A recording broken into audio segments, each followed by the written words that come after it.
قلبي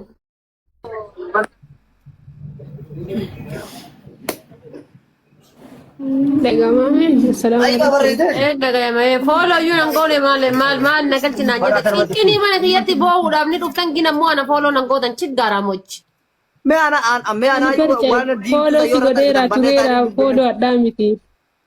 hundi keessa mee narraa انا balleessa ما faamilii هابي naa تاتي waan وان ofii. تكايو هم بيغو اما فولو قوتي فينغوني كان ربي ديوت انا ولا لنفسي ما تكتوكي فانقلوا انا يا بوليتي يا ربي Waan ofii mee gadda ilaalu kuma dhibbaa هيا kudha shan تقول daree. والله لك وان تغيرا غافتي برباد غافت ما كوي صورة وان غافتي برباد غافت Muut suura muutii godhi. إيه يعني وانو في يعني كاجرو سودي كيسا جولي ما سودي كيسا جرتو جولي أباها جرتو يو جرات اسمر بربادة شو بربادة ها أن سودي كيسا جرى اه ijoollee abaahaa jirtu ijoollee oromoo yoo argadhe bakki jiru kun inni hammaateef jennaan asii yoo akka tasaa ijoollee asirraa argadhe bakka asii najjees waan natti deemaniif asii nama na baasuu dhabee.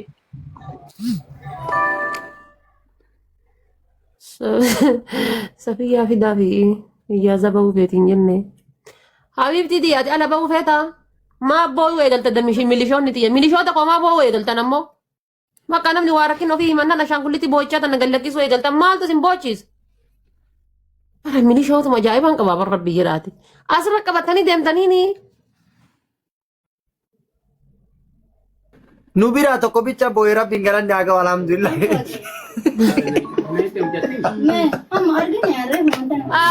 كجرو أني مكان كجيء مثلا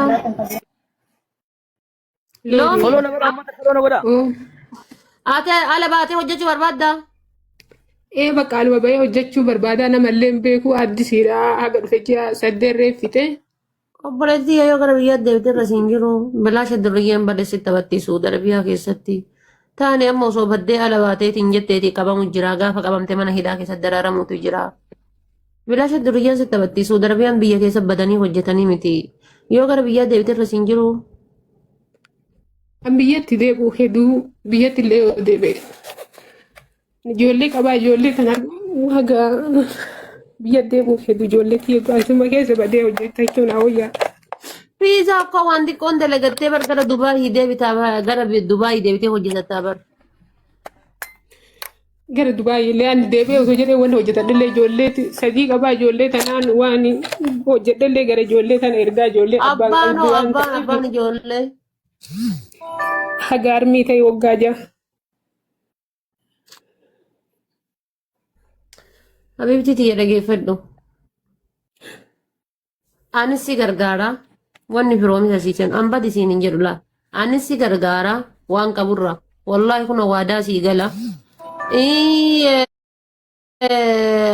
ijoollee illee si qarqaarsisaa doolchee bakka inni jedhaani Dubaayi deemtee dalagachuu si wayyaati ala hin bahin irra miidhaa isaatitu guddaa miidhaa isaatitu guddaa rakkinni ala keessa si galutu guddaa boru rakkinni ala keessaa kun deemee deemee ijoollee tantee amma boottuuf tana si dagachiisa abbaa manaa kan kee kana si dagachiisa jiruu kan kee kana si dagachiisa ala keessa deemtee shiishaadha itti gaafatamtuu shiishaaf itti gaafatamtuu caatiitiif itti gaafatamtuu capparaa fi olii gadi zooruu taata usuu hin fedhin taata waan kana garuu feetee miti beeki feetee miti beeki usuu hin fedhin giddiin si gooti gaafa ala baate usuu hin fedhin keessi kan kee osoo hin fedhin jechuudha giddiin si gooti maaliif beeyansi akka amma mana kontiraata kanatti uf gadi qabuun hin jiru maddaamii waajjira keessa silaallaan ji'a takka fixadhee biraa baha jettaa ji'a lama fixadhee biraa baha jettaa gaafa kaan hin baata akkasi gaafa qabamteetti amma su'uudii jechuun kaabaa rabbitu keessa jiran malee biyya jireenyi isii akka dhagaatitti ulfaatu sii galee miti biyya jireenyi isii akka dhagaatitti ulfaatu hedduu miidhamta waadaa sii gala nama 1,200 irratti yoo namni danda'ame ijoollee waliin si qarqaare yookaan ammoo ofii kiyyaayyuu 200,000 300,000 sirraa kan falee wallaahi biyya Dubaay akka deemtu si qarqaaraati sababa ijoollee kan keessan iyyuu ala hin bahin Osoo biyyatti illee ani osoo biyyatti illee galee carraan biyya namaatti deebi'ee waan hojjetu natti hin fakkaatu. maasitti bakka dareef dhuftee biyya ji'a 8 obboleettii tiyya biyyatti deebitee ji'a takka lama An obboleettiin teessuu darbiyaa deemtee gaafa ji'a takka nama madaami walloltee ala baatee namittiin bilookii gootee bilookii isa irraa hiisisee biyya deebisee biyya irraa bulii 22 akkam teettes Dubaay deemtee kun amma waggaa 2 waggaa 3 deemaarte nagahaan dalagachuu jirti mana Arabaa. Maaf dalagachuu hin dandeenye Habiibtitii?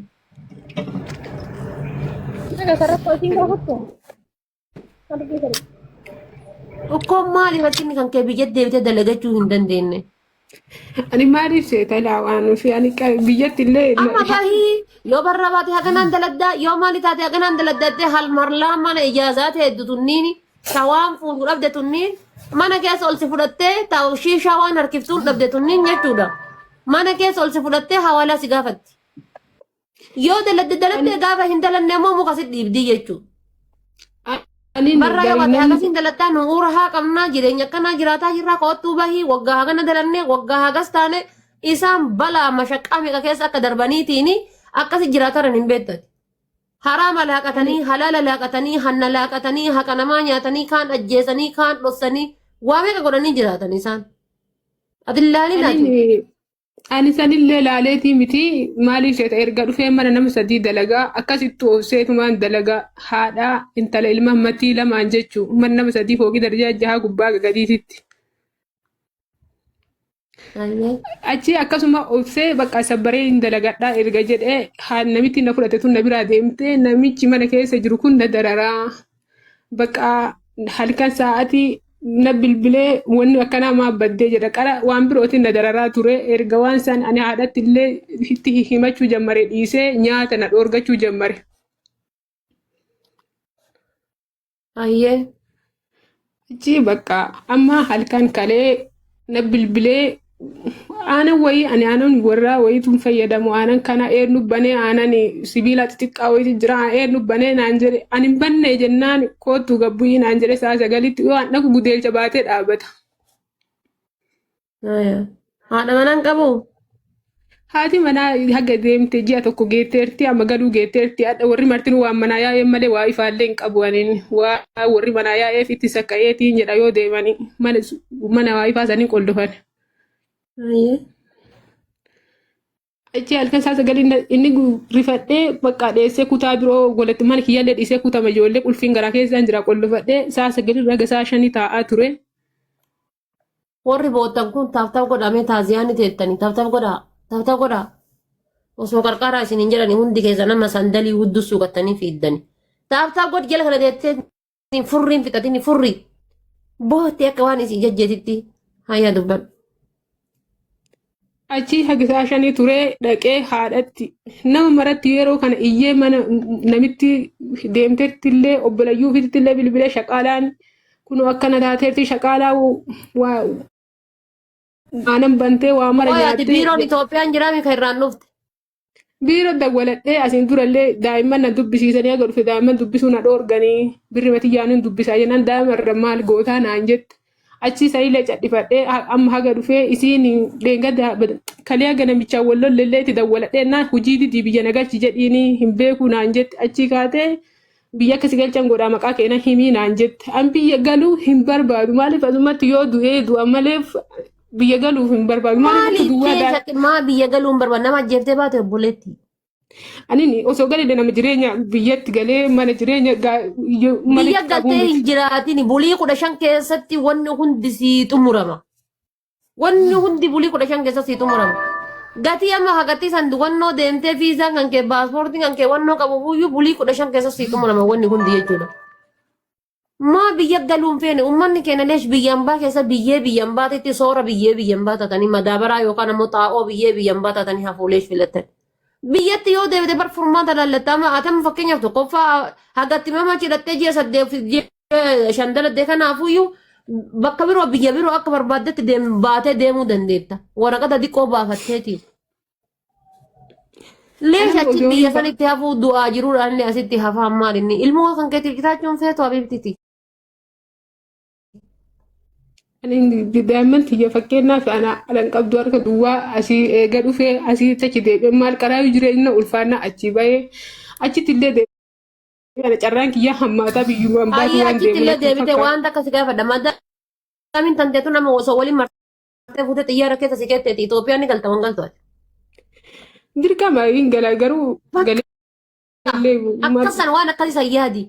Osoo hadda madaamin teetu fuutee martee xiyyaara keessa riippoortiin dhaabdeeti. Dirqama dirree Itoophiyaatti gabbu'aamii jedhiiti yaadde. Waan sanas ubbira kaa'i sii galee. Akkamitti abdii kutatta harka fayyaa qabda lukaa fayyaa qabda dalagachuu jirta. Nama dalagatatu nama hojjetatatu. Ijoollee tantee sana boru sadarkaa biroo irraan ga'uu dandeetta. Hadda qooqa bultee boru nyaachuu dandeetti. Rabbiin fayyaa siifaa kennu malee. Akkamitti abdii kutattaati. jireenyumatu abdiin kutachiisaa baree waan ofii ani bar jireenya. Meebi haala ta'an naannoo nama naannoo soddaa keetii soddaa kan keetii soddaatii keetii maatii kan kee gara keetii maatii gara isaa nam beekan nama biyya kenna. Si yookaan abbaa manaa hin qabne dhiisii abbaa manaa qabduu heerumtee ji'a lama yookaan sadii hin booda baatee abbaa haadha biratti deebite waa hedduu akka jedhanii nan beeka. Dubartiin gaafa baatee mana beeraa bultee ganama deebitee mana abbaatti galtuu waa 99 jedhanii obboleettiiti. Ati jecha namaa san of duuba kaa'i. Gaafa sii hammaatte haraama nyaadhu.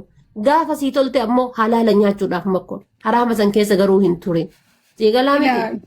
Bu'aa bayii hedduu keessa darbinee haati faatee atasitti ergitu tun jechuudha. Ta nama fiiltarii kaattee si afoo teettu tun osoo baasee waan garaa kiyyaa sitti himadheeti. Ahaa adaan irra kanneeyyuu waan jettu fata. Namni dubartii keessa namni kiyya baddalame namni kiyya rakkate waan jiru natti hin fakkaatu gaa'is. Dubartii keessaa. Namni akka kiyya rakkate, namni akka kiyya baddalame, namni akka kiyya miidhame waan jiru natti hin fakkaatu. Siniin galee miti. Ginsan hundaayyuu horee dhadhaa godhadhee gadi badheetiin asirra jiraachuutti jira. Asirra jechuun gatii kana ta'eef obboleettii tiyya. Biyyi Suudi Arabiyaa biyya Qaxaraati. Anti sii xumura dubbii sii gabaabsa. Lakki an biyyatti hin galu yoo biyya galee hin fannifama yoo biyya galee na ajjeesan yoo biyya galee jiraachuu hin danda'u nan du'a. Akka xiyyaara irraa gabbu'ee lubbuun namaati hin barbaadu ala baduu barbaada yoo jette nasiya masii dhaama nasiyaan tiyya eegasiif hin taane Suudi Arabiyaa keessa naannoo jirtu himadhuuti abbaan si fuudhe si haa fuudhuuti akka carraa keetiiti. Ani bari amma hoo biyya galee namni fannisu hin jiru jireenya kiyyatu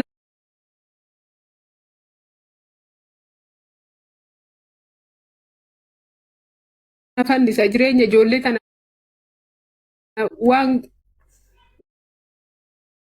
jireenya Kiyama taftee ijoollee san guddiftaa hin garuu.